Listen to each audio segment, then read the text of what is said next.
नमस्कार दोस्तों, हम फिर से लेकर आ चुके हैं आप लोगों के लिए सुबह की सभी ताज़ा और बड़ी खबरें। फटाफट अंदाज में एक एक कर बताएंगे आपको आज देश और दुनिया से क्या बड़ी खबरें निकल कर सामने आ रही हैं।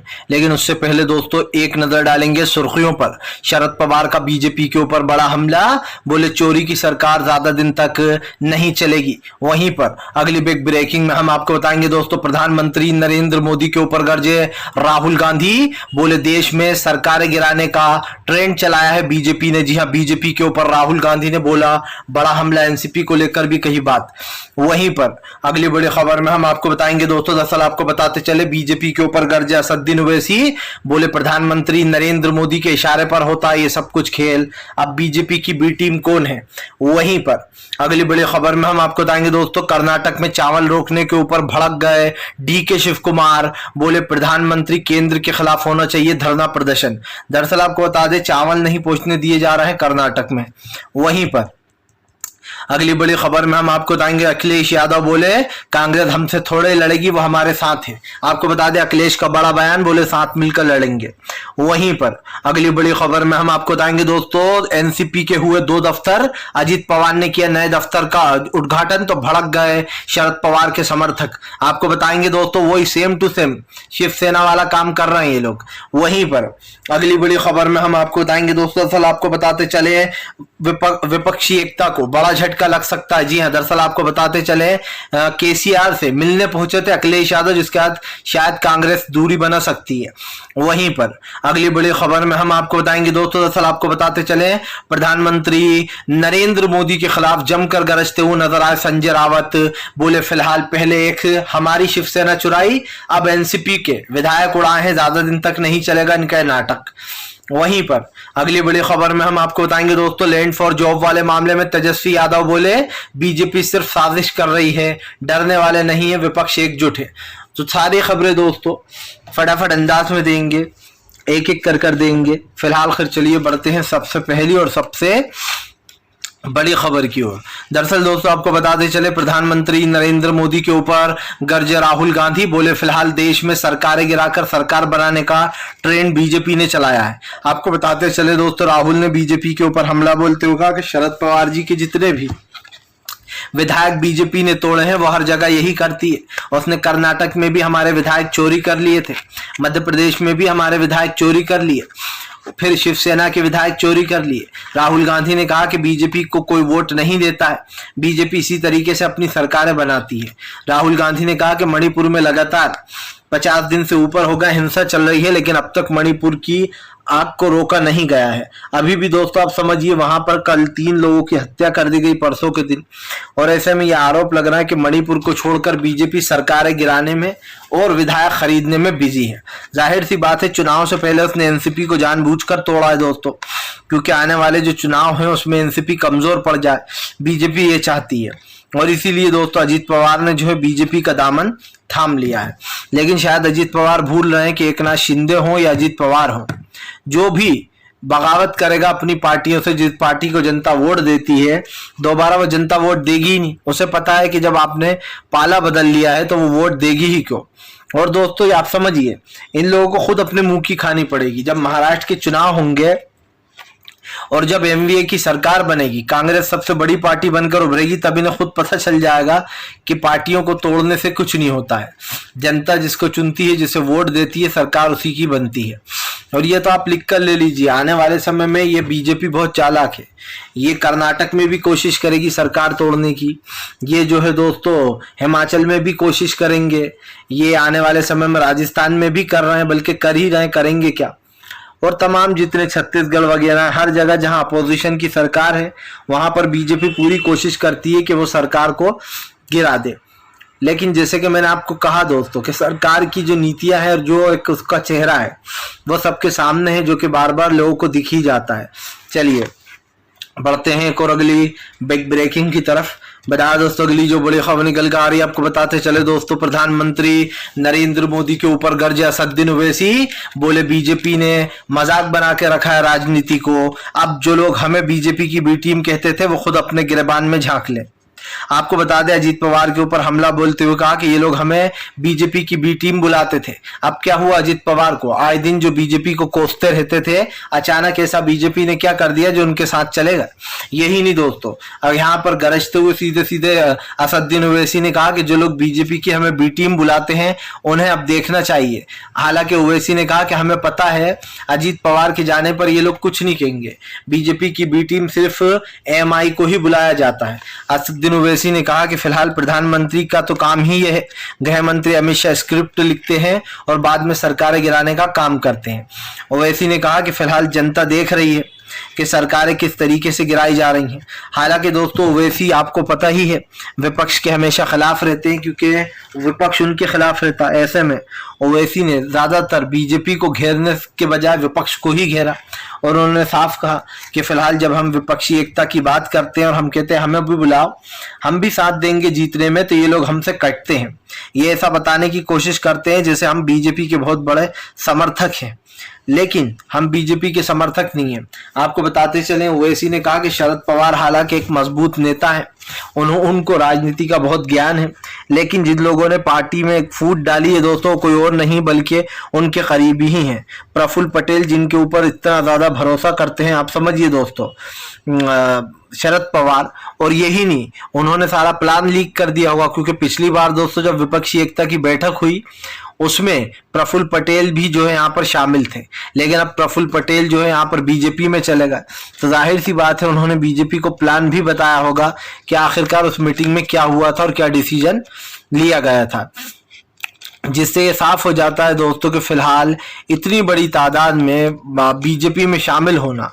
लेकिन हालांकि अजीत पवार ने एक गलती कर दी, वो जो बोल रहे थे कि हमारे पास 36 विधायक का समर्थन है दोस्तों, उसमें तो सेंध लगी पड़ी है, 36 विधायक तो उनके पास है ही नहीं। फिलहाल चलिए बढ़ते हैं एक और अगली बिग ब्रेकिंग की तरफ। बता दोस्तों अगली जो बड़ी खबर निकल कर आ रही है आपको बताते चले दोस्तों, चाचा शिवपाल ने बोला बीजेपी के ऊपर बड़ा हमला, अखिलेश यादव बोले कांग्रेस हमारे साथ है, हमसे नहीं लड़ेगी। दरअसल दोस्तों शिवपाल और अखिलेश का बयान निकलकर सामने आ गया है, जहां पर अखिलेश यादव ने कहा, मीडिया से बोलते हुए कहा कि कांग्रेस हमारे साथ है, वो हमारे खिलाफ नहीं लड़ेगी। आपको बता दें अखिलेश के इस बयान के बाद सियासी हलचल तेज हो गई है कि क्या अब अखिलेश यादव कांग्रेस से हाथ मिलाने वाले, क्या 2024 की जो रणनीति है दोस्तों वो वहीं पर बनेगी। दरअसल दोस्तों आपको बताते चले मामला इसलिए भी बिखर रहा है कि एक तरफ तो अखिलेश कह रहा है कि कांग्रेस हमारे खिलाफ नहीं लड़ेगी, दूसरी तरफ वो टीआरएस के जिस दिन राहुल गांधी कहकर आए कि जो तेलंगाना के सीएम है वो एक नंबर के भ्रष्ट है और वो बीजेपी की बी टीम है, हम उनके साथ कभी नहीं आएंगे, उसके दूसरे दिन ही अखिलेश यादव टीआरएस से मिलने चले गए तेलंगाना के सीएम से। तो इससे सवाल उठ रहा है दोस्तों कि अखिलेश यादव करना क्या चाहते हैं। एक तरफ तो क्योंकि राहुल ने तो साफ कह दिया कि अगर टीआरएस आएगी तो फिर कांग्रेस नहीं आएगी, और ऐसे में दोस्तों टीआरएस को लेकर राहुल गांधी का बयान भी वायरल था, जहां पर उन्होंने कहा कि कर्नाटक में अभी हमने एक भ्रष्ट सरकार हटाई है और अब जो है हम तेलंगाना में भी भ्रष्ट सरकार हटाएंगे। लेकिन सवाल वही है दोस्तों, तेलंगाना में मामला कुछ अलग है, और तेलंगाना की एक बात यह भी है दोस्तों कि तेलंगाना में जो केसीआर को राहुल ने घेरा है, उसके बाद अखिलेश की मुलाकात कई सवाल खड़े करती है कि अखिलेश यादव बीच कांग्रेस से बगावत करेंगे या फिर उनके मन में कुछ और ही चल रहा है। और सवाल ये उठेगा भी दोस्तों, जाहिर सी बात है उठना चाहिए कि आखिरकार चल क्या रहा है भाई, आप उनके साथ हो या इनके साथ हो, ये तो क्लियर होना ही चाहिए। फिलहाल ये तो साफ हो गया कि शायद दोस्तों अखिलेश यादव केसीआर को मनाने में लगे हुए हैं, लेकिन जब कांग्रेस ने एक तरफा मना कर दिया है तो उसके बाद आखिरकार अखिलेश ऐसा क्यों कर रहा है, क्योंकि जाहिर सी बात है फिर कांग्रेस अखिलेश को भी नहीं रखेगी। फिलहाल चलिए बढ़ते हैं एक और अगली बिग ब्रेकिंग की तरफ। बताया दोस्तों अगली जो बड़ी खबर निकल कर आ रही है, लैंड फॉर जॉब वाले मामले में फंसे तेजस्वी यादव तो भड़क गए दोस्तों। आपको बताते चले लालू प्रसाद यादव बोले उड़ती हुई चिड़िया के पर पकड़ने की कोशिश कर रही है बीजेपी। दरअसल लालू प्रसाद यादव ने बीजेपी के ऊपर हमला बोल दिया है। उनका कहना है कि उनके और उनके बेटे तेजस्वी यादव का जो नाम डाला गया है वो घबराहट में डाला गया है। दरअसल दोस्तों आप भी हैरान हो जाएंगे, 2 बार इस मामले की जांच हुई, दोनों बार आपको बता दें सीबीआई को सबूत नहीं मिला और उन्होंने इस केस को बंद कर दिया था। 2022 में भी इसके खिलाफ कोई सबूत नहीं मिला तो इसको बंद कर दिया था, लेकिन अचानक से फिर से इस केस को दोस्तों ओपन किया गया और इसमें आप समझिए कुछ दिन तक नाटक चला, बार बार तेजस्वी यादव को बुलाया गया और अब तेजस्वी यादव को इसमें आरोपी बना दिया गया लैंड फॉर जॉब वाले मामले में, जबकि 2 बार पहले ही जांच हो चुकी थी। इसका खोलने का कोई मतलब ही नहीं था इस केस को, लेकिन बीजेपी ने सिर्फ दोस्तों तेजस्वी यादव के परिवार को परेशान करने के लिए और विपक्षी एकता में फूट डालने के लिए सब कुछ किया है। जाहिर सी बात है, जब विपक्ष के नेताओं को एक एक कर गिरफ्तार करवा लेगी बीजेपी दोस्तों, तो विपक्ष के नेता तो अपने आप ही हट जाएंगे और बीजेपी का काम आसान हो जाएगा।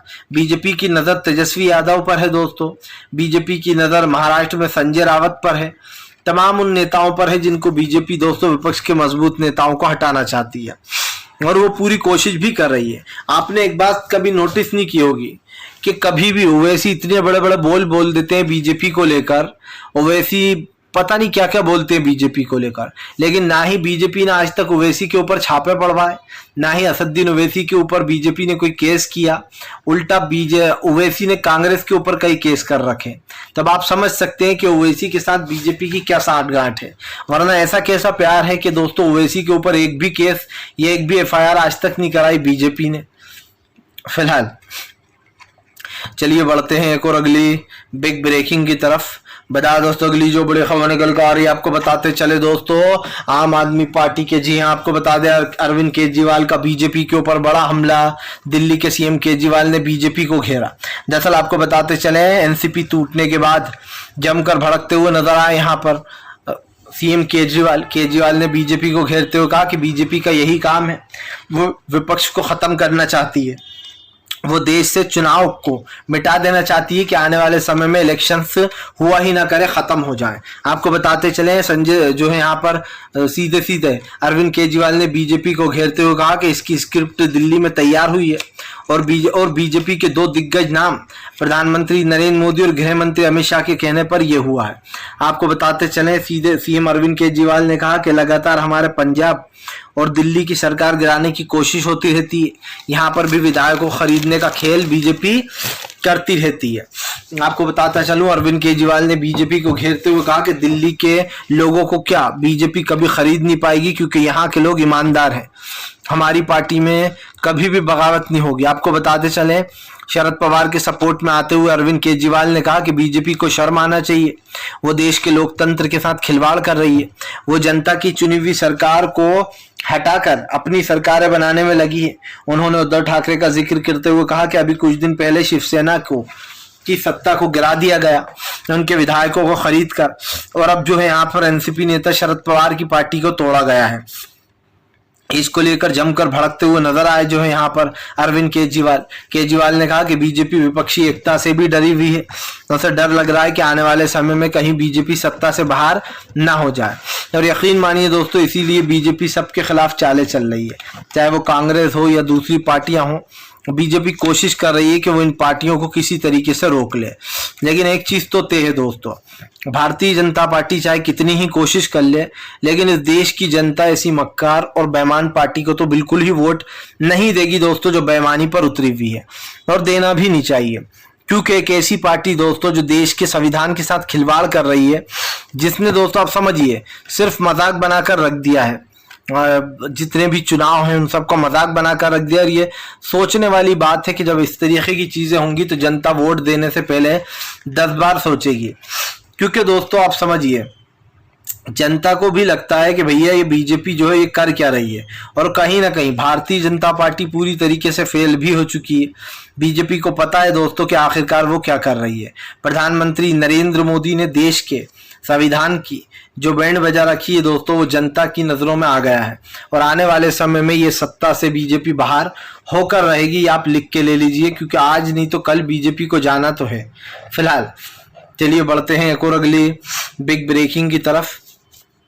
बताया दोस्तों अगली जो बड़ी खबर निकल कर आ रही है आपको बताते चले दोस्तों, प्रधानमंत्री नरेंद्र मोदी के ऊपर जमकर गरजते हुए नजर आए। आपको बताते चले दोस्तों जो है यहाँ पर नीतीश कुमार बोले फिलहाल बिहार में कुछ नहीं कर पाएंगे चाहे कितनी ही कोशिश कर लें। आपको बता दें दोस्तों, दरअसल बताया जा रहा है कि अब महाराष्ट्र के बाद बिहार का नंबर है और अब नीतीश की सरकार गिरने वाली है। आपको बताते चले नीतीश के करीबियों ने यह दावा किया है कि देखना अब नीतीश कुमार की सरकार गिराएंगे। इतना ही नहीं, बताया जा रहा है चिराग पासवान फील्डिंग तय कर रहे हैं और फील्डिंग लगाने की कोशिश कर रहे हैं, जिसके ऊपर अब नीतीश कुमार ने बीजेपी को घेर लिया। नीतीश कुमार ने तेजस्वी यादव के सपोर्ट में आते हुए कहा कि वो तो दो लोग देख ही रहे हैं कि तेजस्वी के साथ क्या हो रहा है। नीतीश कुमार ने कहा कि ये सब कुछ जानबूझकर किया जा रहा है और जानबूझकर इन चीजों को बढ़ावा भी दिया जा रहा है। लेकिन दोस्तों आप समझ लीजिए, इसको जो भी ये लोग कर रहे हैं ना, उसमें कहीं ना कहीं बीजेपी जो है दोस्तों वो पूरी तरीके से फेल हो जाएगी, क्योंकि ये भले ही कितनी कोशिश कर ले, ये लोग तेजस्वी यादव को हिला भी नहीं पाएंगे। और सबसे बड़ा रीजन ये भी है, तेजस्वी को इसलिए नहीं हिला पाएंगे दोस्तों क्योंकि आने वाले समय में आप देख लेना बीजेपी का बुरा हाल होने वाला है। आने वाले समय में जनता ही बीजेपी को सत्ता से बाहर करेगी और करना भी चाहिए, क्योंकि दोस्तों बीजेपी देश के संविधान के साथ खेल रही है, वो देश के संविधान की धज्जियां उड़ा रही है। ऐसे में चुनाव कराकर बीजेपी को मुंहतोड़ जवाब देने का जो विपक्ष का सपना है वो जल्दी ही पूरा होगा। बताया ये भी जा रहा है नीतीश कुमार ने यह भी ऐलान किया है कि वो जल्द ही जो है यहाँ पर विपक्षी एकता की अगली मीटिंग की तारीख तैयार करेगी और फिर विपक्ष को बुलाएगी। ऐसे में एक चीज तो तय हो चुकी है दोस्तों कि विपक्ष ने अपना प्लान बना रखा है और हाल ही में विपक्ष को लेकर जो भी बातें निकलकर सामने आई हैं वो जल्दी ही पूरी होती हुई नजर आएंगी, क्योंकि भारतीय जनता पार्टी को दोस्तों अब सत्ता से जाने से कोई रोक नहीं सकता। ये ऐलान सीधे सीधे नीतीश कुमार ने कर दिया है। अब देखना ये भी होगा कि फिलहाल आने वाले समय में नीतीश कुमार क्या प्लान बना रहा है विपक्षी एकता के लिए। फिलहाल चलिए बढ़ते हैं एक और अगली बिग ब्रेकिंग की तरफ। बता दोस्तों अगली जो बड़ी खबर निकल कर आ रही है, आपको बताते चले दोस्तों, भारतीय जनता पार्टी को लगा एक और बड़ा झटका। जी हां, आपको बताते चले अजीत खेमे में से कई विधायक वापस लौटे एनसीपी में। दरअसल दोस्तों आपको बता दें, जहां एक तरफ बीजेपी अपने आप को मजबूत करने की कोशिश कर रही है, तो वहीं दूसरी तरफ शरद पवार के दाव ने बीजेपी को चित कर दिया है। आपको बताते चले फिलहाल अभी अजीत पवार को 36 विधायक की जरूरत है, लेकिन उनके पास 36 का आंकड़ा बचा ही नहीं है। पहले 3 विधायक चले गए और अब 2 और ने बीजेपी को ठेंगा दिखाने का काम कर दिया है, जिसका मतलब साफ है दोस्तों कि अब बीजेपी के लिए मुश्किलें बढ़ने वाली है। जहां एक तरफ बीजेपी को ठेंगा दिखा दिया गया है, तो वहीं दूसरी तरफ हम आपको बताते चले बीजेपी सोच में पड़ गई है कि आखिर क्या किया जाए, क्योंकि सब जानते हैं दोस्तों फिलहाल इस वक्त बीजेपी के लिए मुश्किलें खड़ी हो गई हैं और यह काम किसी और ने नहीं दोस्तों, बल्कि ये काम खुद बीजेपी ने ही किया है। अजीत पवार जो है दोस्तों वो बड़े ही चालाकी से अपने साथ विधायक लेके तोड़ गए, लेकिन जो संख्या चाहिए उसमें कमी पड़ गई है। बताया जा रहा है 3 और विधायक ने उनका साथ छोड़ दिया है। मतलब साफ है दोस्तों कि फिलहाल जब साथ ही छोड़ दिया है तो अब उनके पास संख्या पूरी प्रॉपर संख्या बची नहीं है। और ऐसे में दोस्तों अब ये भी देखना होगा कि आखिरकार अब अजीत पवार क्या करेंगे, क्योंकि ये वाला शायद दाव उनके ऊपर ही भारी पड़ गया है और मुझे लगता है दोस्तों कि इस दाव से पूरी तरीके से उचित भी हो जाएंगे। भारतीय जनता पार्टी को दोस्तों अब बड़ा झटका यहाँ पर लग सकता है, क्योंकि जैसे कि मैंने पहले भी कहा कि अजीत पवार का गेम यहाँ पर जो है ऑफ होता हुआ नजर आ रहा है। जो उन्होंने प्लान बनाया था उसमें वो कहीं ना कहीं फेल होते हुए नजर आ रहे हैं। फिलहाल चलिए बढ़ते हैं एक और अगली बिग ब्रेकिंग की तरफ। बता दोस्तों अगली जो बड़ी खबर निकल कर आ रही है, आपको बताते चले दोस्तों, प्रधानमंत्री नरेंद्र मोदी के ऊपर जमकर गरजते हुए नजर आए जो है संजय सिंह ने बीजेपी को घेरते हुए कहा कि कौन सा वॉशिंग पाउडर इस्तेमाल कर रहे हैं प्रधानमंत्री जो तमाम करप्शन को धुलकर साफ कर देते हैं। दरअसल आपको बताते चले लगातार बीजेपी के ऊपर संजय सिंह हमलावर हो गए। संजय सिंह का कहना है कि जिस पर एक दिन पहले बीजेपी आरोप लगाती है, दूसरे ही दिन उसको बेइज्जत बरी भी कर देती है अपनी अदालत में। आपको बता दें दोस्तों, दरअसल संजय सिंह इसलिए भड़के हुए हैं क्योंकि कहीं ना कहीं अगर देखा जाए तो बीजेपी वाकई में ये चीजें कर रही है दोस्तों, वो तमाम उन नेताओं को दोस्तों माफ कर देती है जो लोग कहीं ना कहीं बीजेपी के उसमें आ जाते हैं खेमे में। एक दिन पहले तक बीजेपी और खुद नरेंद्र मोदी कह रहे थे कि ये लोग सब लोग भ्रष्टाचारी हैं, इन्होंने जो यहाँ पर 70,000 करोड़ का घोटाला किया है। लेकिन दोस्तों जैसे ही बीजेपी में शरद पवार वो के भतीजे अजीत पवार गए, वैसे ही अजीत पवार के सारे पाप धुल गए। तो इससे ये साबित होता है दोस्तों कि बीजेपी के लिए राजनीति नहीं बल्कि पैसा मैटर करता है, जनता नहीं बल्कि बीजेपी सिर्फ अपने आप को सुरक्षित करने की कोशिश कर रही है। और अगर ऐसी सरकार को आप भी चाहते हैं दोस्तों सत्ता से हटाना, तो ज्यादा से ज्यादा इस वीडियो को लाइक कीजिए, चैनल पर पहली बार आए सब्सक्राइब कीजिए, ताकि इस तरीके की जो वीडियोस हैं वो आपको मिलती रहे और आप हमसे जुड़े रहें दोस्तों।